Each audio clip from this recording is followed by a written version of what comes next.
Peace, everybody. What's happening, man? Assalamu alaikum. Assalamu alaikum. Ucha to all the indigenous people out there. Today, we're just going to quick 15, 20 minutes because our brother don't have that much time. I wish we did it earlier, but we didn't. My man, Gareth, Bryant, you know what I'm saying, visited me from New York. He down here in Philly today, you know what I'm saying. We just wanted to touch on knowing mental health and understanding the importance of it, especially in the indigenous community, because I think a lot of times it gets confused. We're going to do another part to this because this won't be that long. We're going to go into different things, the difference between, because every time, you know, some religious communities, mental health is automatic demonic possession, or it's misdiagnosed.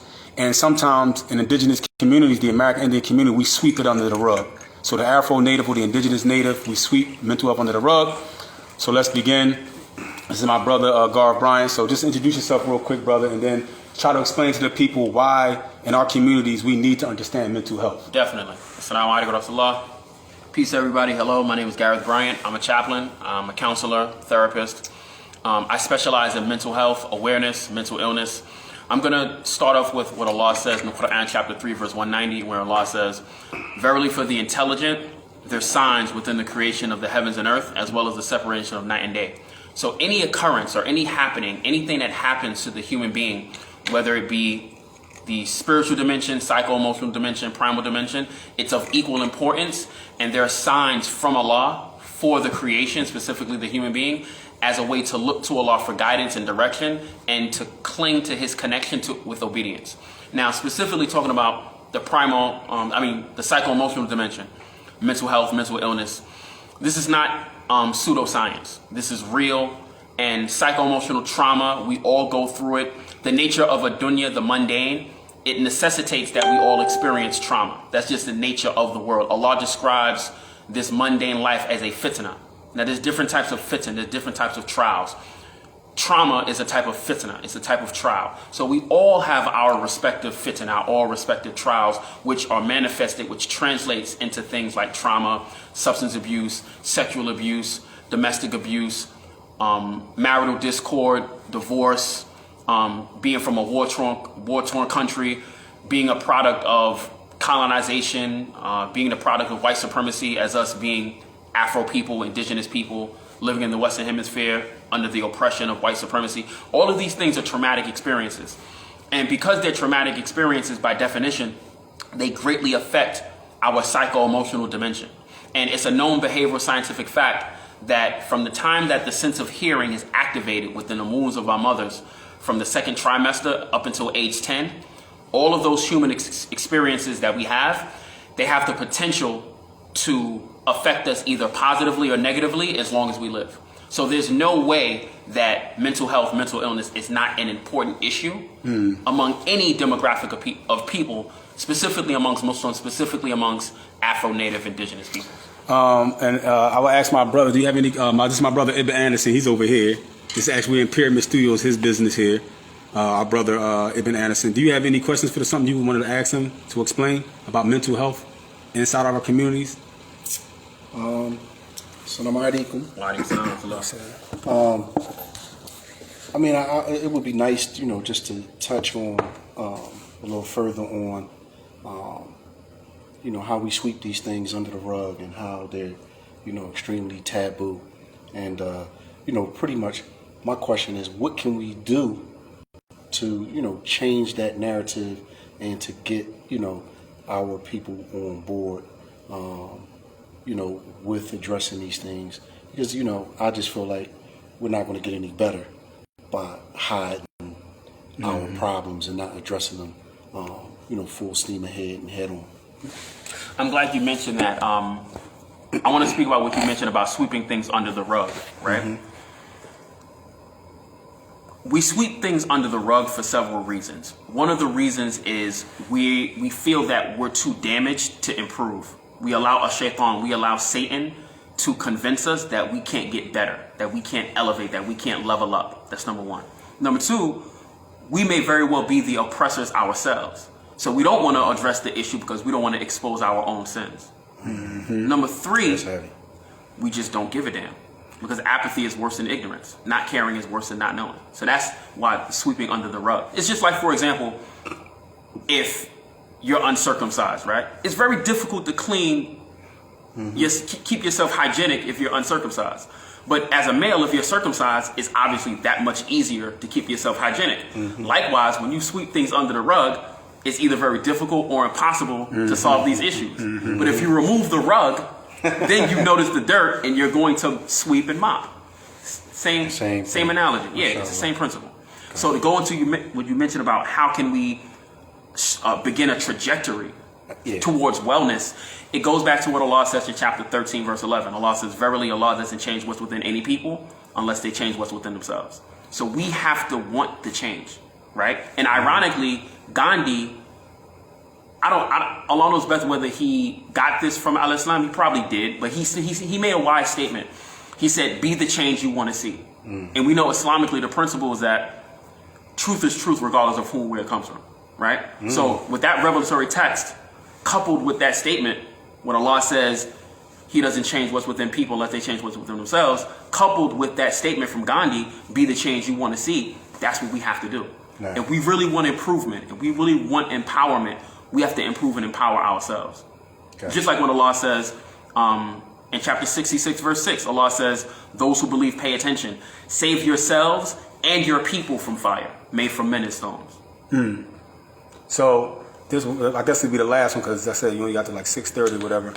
My next question would be, knowing what mental health is, and again, we're going to have more segments on this. Yeah. It's just this has to be like a recurring, we're going to keep doing this. Yeah. As far as like, is it possible for our people, and I'll say our people because the platform is just talking about indigenous people, but this can be general, but specifically we're talking about indigenous, Afro-native people. Is it possible if the volume isn't turned down? That's my thing. I was like to say, if the volume is not turned down in the minds and emotions of our people, is it possible to grow? Because you have a lot of different faiths in our community. You have the church, you have the masjid, you have the Hebrew Israelites, you have different organizations, different religious factions, right? And we still see our communities decimated with these things present. And all of them have in it benefits. They have, we know the church has negativity, but the church also has positive rules and regulations. The Hebrew Israelites have negative, but they also have positive things in it. And so, can our people benefit fully from what's the positivity in our communities if we still traumatized and haven't worked on that? Is it possible to grow? Is that, like, for example, as a Muslim, as yourself, me, Ibn, how can we grow in our faith if we're traumatized mentally and traumatized, our mental health problems are so off the chart? Is it possible without dealing with that stuff directly? Meaning, should our people deal with these things directly? There's no way that you're going to... You understand what I'm trying to say? I'm trying to make it... I know. Yeah. There's no way that you're going to approach healing if you don't address the issue head on.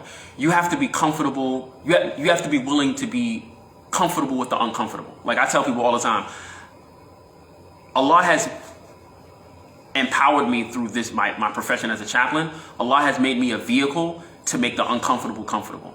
You have to make the uncomfortable comfortable in order to heal. Now, going back to what you mentioned about the different factions, the different spiritual factions within and there's many more, but there's the three major ones. Allah says,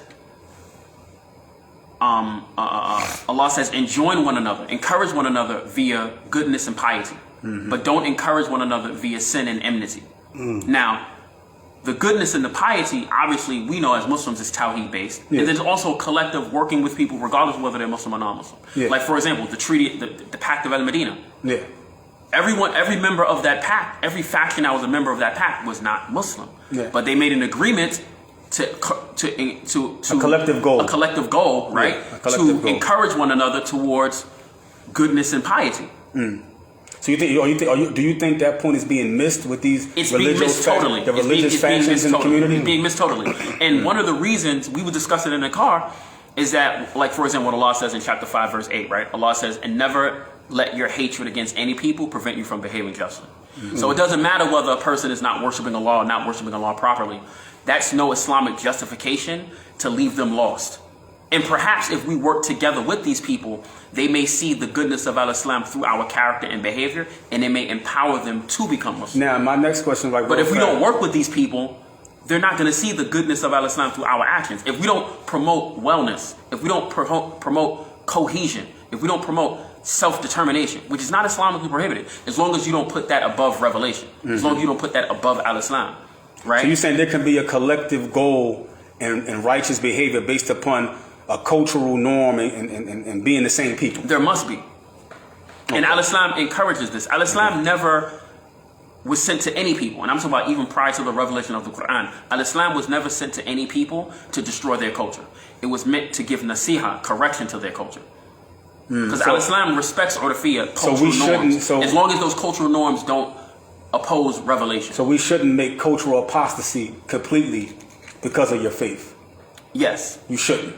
It would be haram to do so, because it violates one of the maqasid of the Sharia, one of the maxims, the objectives of Sharia, which is hifdhun nasab, preservation of heritage. Your culture is part of your heritage. So do you think our people, because of colonization and I don't want to say, I hate saying white supremacy, but their false notion of supremacy over us that cause us to think this way? Because I go into the Asian communities and there's Malaysians, Indonesians, and everybody else that's there, and they're all Buddhists or Confucius or Muslims or whatever, and they vote the same, they spend their money the same, they have the same voting blocks, they make the same decisions together in a town meeting, and religion doesn't come up when that stuff is being discussed. Chinese people are the #1 hirers of other Chinese people. In the U.S. specifically. So why do you think our people Afro-native people are the last problem? people to hire each other? So you think it has something to do with us, our minds being colonized? Why? I see you as a Hebrew Israelite and I see you as a Christian before I see you as anything else. I only see you as that. I only see you as that. Even us as fellow Muslims, we view each other not as Muslim brothers. We view each other as the ops. Even amongst ourselves as Muslims. Not the ox. Not the ops, the ops. Yeah. That's how it goes. Yeah, that's how it goes. That's how it goes. You got Muslims who live on the same block, go to the same masjid, they'll rob and kill each other. Oh, that sounds like Philadelphia. That sound like everywhere. Yeah. It's not exclusive. It's not relegated to Philadelphia. This is a Muslim Afro-American problem. Yeah, it is. It is. And one of the reasons why is because I tell people all the time, instead of Muslim Afro-Native people using al-Islam as the ultimate tool to correct to correct the human condition, what we've done is that we've simply used al-Islam to switch slave masters. Instead of being slaves to white supremacy, we're slaves to Arab supremacy. Ooh, that's heavy. And that's the reality. So you're basically saying, I know it's about to be 6:30. People have internally, for some reason, used their faith as an excuse to remain to cut off from their culture. Yeah, that's it. Yeah, as an excuse to remain in the So you're saying niggas with Tawheed? NWA, niggas with Akida. Yeah. Okay. Yeah. Okay. I just wanted to make that clear. Yeah. So it's at 6:30. The brother got to get on the bus. But listen, we're going to do another part of this. Salam alaikum. We're going to do another part. We got my man Gareth Bryant. You're here with Traveling Bears here with you. And you got Ibn Anderson here with you. We're going to try to do this again. Like the Terminator. I'll be back. I'll be back. So we're going to do this again. And there's going to be more, we're going to have questions and stuff like that. Just as a little taste, a little 15, 20 minute taste. Little preview. But we got to start talking about mental health, people. Because there's no win in the world. Mental health is the key. And on top of that, and I like this group of people because we're not just for Muslims. Okay, we're not just we're for humanity. And it's okay to want to help your own people specifically. There's nothing wrong with saying, oh, you know what? I come from indigenous Afro-Native people. Warrants it. We should go back to these ghettos because we made it emotionally and psychologically and economically. You have an obligation to give go back to the people you come from and try to pull them up as well. Yeah. Nice. There's nothing wrong with that. And you should do that. So peace to everybody out there, man. We listening. We holler at y'all and ucha to all the indigenous people who listening.